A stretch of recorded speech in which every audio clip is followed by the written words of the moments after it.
Gandang buhay mga kagala, dito nga po pala sa Little Boracay ay marami pong nagbebenta ng kung ano-ano. Yan o, isang badyaho. At least hindi siya nangingi. Yung isa naman ay may dala pang aso sa kanyang bangka. Oh, ayan o, galing.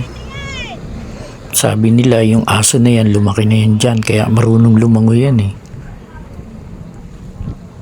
Hindi ko lang nakunan yung pinalangoy nila yan, hindi ko lang nakunan ng video. Yan yung isa ay may kasama pang anak niya. Oh. Ito naman si kuya, may ice candy at yun, naispatan ko, may barako. Ayun oh. Huwag silang magkakamali na alukin ako ng kape. Nako, sigurado hindi sila mabibigo. Daddy, gusto mo? Kape. Yun yung hinihintay kong pagkakataon. Hindi nga ako nabigo. Wow! Ko, nala init na kape sa mainit na panahon.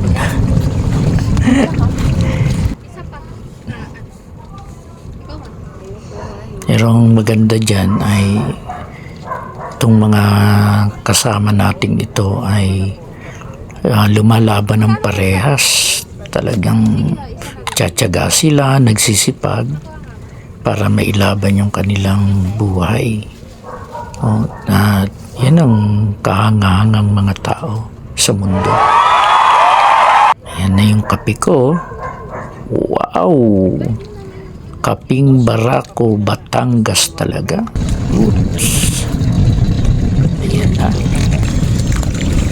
Kape kayo. Salamat sa mga